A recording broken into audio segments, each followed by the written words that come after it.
There is a lot to like about Hirogami at first glance. Its central premise, built around the ancient Japanese art of origami, isn't just a cosmetic choice, it's the very foundation of the gameplay. Coupled with its cute graphics and consistent sense of progression, the game is really fun for the first few hours. Sadly, this initial appeal quickly fades and the gameplay becomes disappointingly bland and repetitive the more you play. The game is generally good, but I would recommend lowering your expectations. It has a lot of cool ideas and unique mechanics, and the varied level challenges give you plenty to strive for. However, the combat eventually becomes frustrating because of its lack of variety. In other words, it is frequent and repetitive, and it feels like a chore rather than a meaningful part of the game. But Hirogami has its own positives as well, so let's dive in.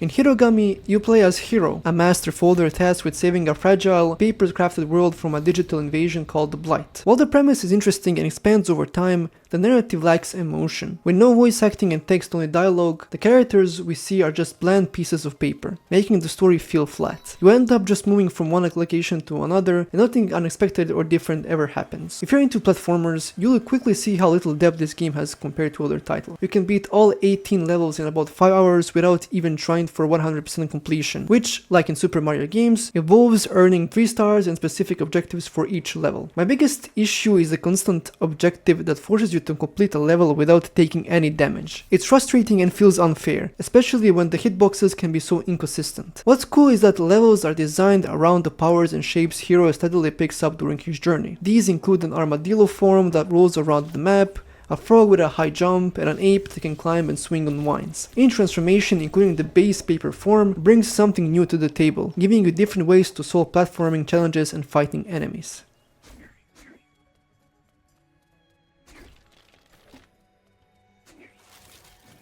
Essentially, you begin the game with a paper fan that serves as a tool for both combat and environmental puzzles, allowing you to blow enemies away or clear thorny paths. While the combat system is simple, it's designed to challenge you to use the right form at the right time, as different enemies are more vulnerable to specific attacks. Unfortunately, these transformations don't feel particularly engaging. I found myself mostly sticking to the armadillo form, which was powerful enough to clear nearly every obstacle and enemies I encountered. The biggest problem is the lack of enemy variety, which makes every combat encounter feel repetitive very early in the game. You will spend most of your time fighting thousands of small black orbs called glitchers. They do have varied abilities, as some shoot lasers, others have shields, and some even explode. The combat still gets old fast. You also face the same enemies, such as a frog or armadillo, based on your own transformations. To make it worse, the hitboxes in these fights can feel really unfair. You'll lose chunks of health when fighting your 100 frog enemy, and it's often not clear why. This is mainly because the camera is so far away, and the game sometimes reacts oddly when you, for instance, clash with another armadillo while in your rolling form.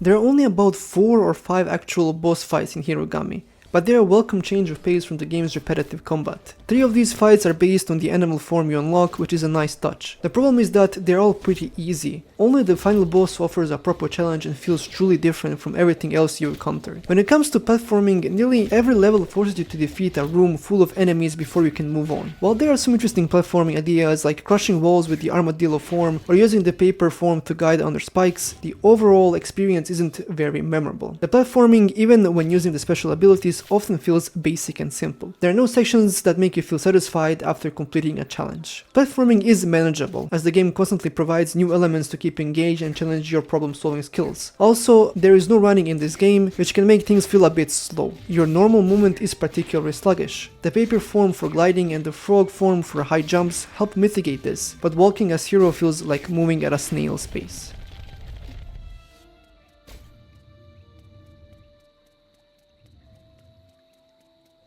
Adding to the previous points, the game has a decent checkpoint system, and you probably won't die often since it's not very difficult. However, you will sometimes fall while platforming because of the fixed camera. Having zero control over the camera, aside from a slight pan, will lead to many cheap feeling deaths where you simply couldn't tell where you were jumping. You'll also unlock certain upgrades and abilities as you play, but they don't add much excitement. Most of them are repetitive, like simply gaining more HP, some are even unlocked automatically without needing to be purchased. The in-game currency you earn is primarily used to buy gallery images. Despite its flaw, the art style is a true visual feast. Every element, from the characters and enemies to the landscapes, is designed to look as it were crafted from folded paper. Textures have a distinct tactile feel, and the folding and unfolding animations are fluid. Environmental elements also sway and respond to your movements, giving the world a sense of life and fragility. A lot of dedication and effort went into this game, and it's clear in how naturally everything flows. However, it's very lacking in both depth and content. As mentioned earlier, it's not a bad game, but it's not what you'd expect from a platformer that should keep you hooked. It starts strong but loses its appeal the more you play. For that reason, I would recommend picking it up when it's on sale.